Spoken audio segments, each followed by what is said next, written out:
其实阿策比我更擅长验毒，可这臭小子就是有点爱捷径啊。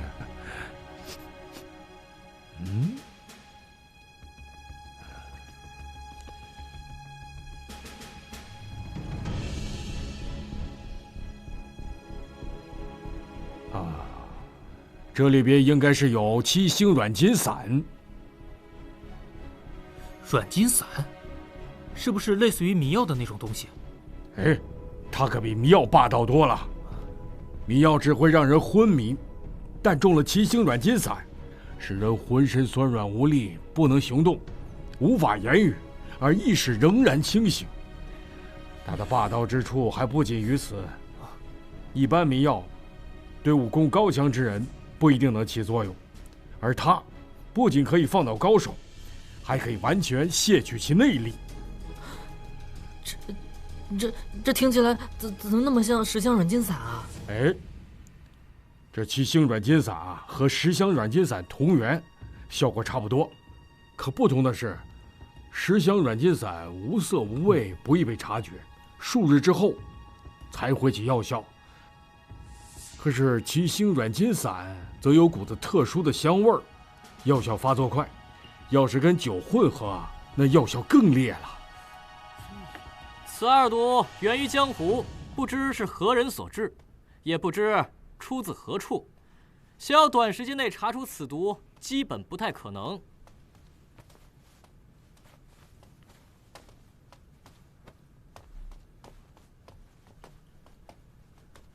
阿策，既然此药是有毒，那么我们之前的推断是没有错的。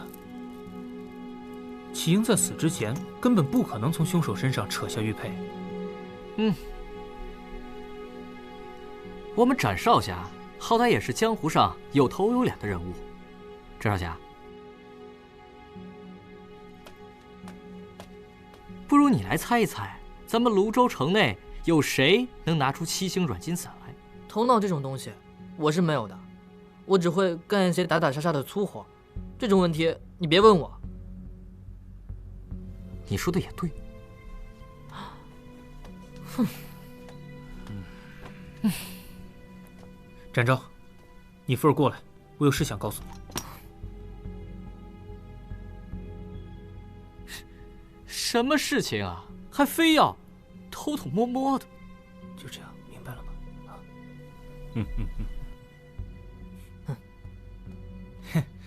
说出来了，岂不是侮辱你的智慧？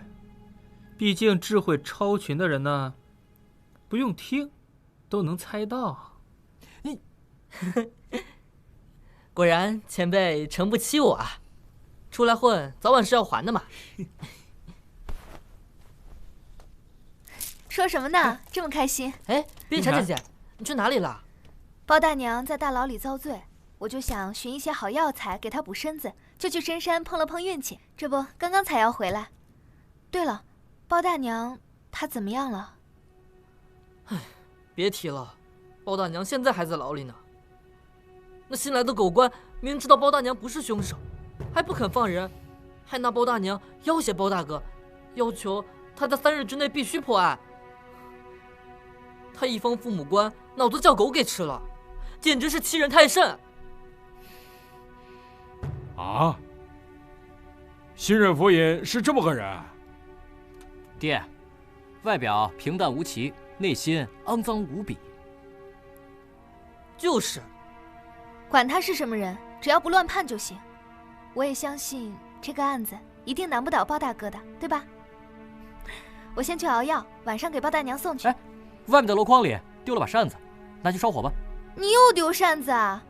先生，你快管管公子吧，他制的扇子外面可卖到上百文呢，这么一天1把的烧，这得多少钱啊？就知道糟蹋东西。你要是舍不得啊，就留着当传家宝啊。冰蝉，别听他阴阳怪气的。你要是不想烧，就自己留着吧。我，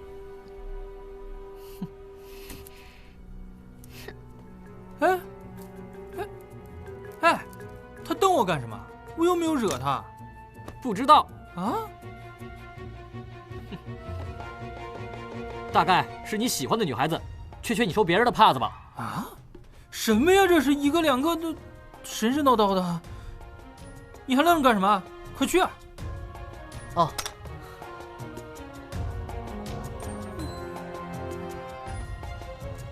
保长，哎，这就开饭了，吃完饭再走。哦，好的，先生，那我就不客气了。哎，客气什么呀？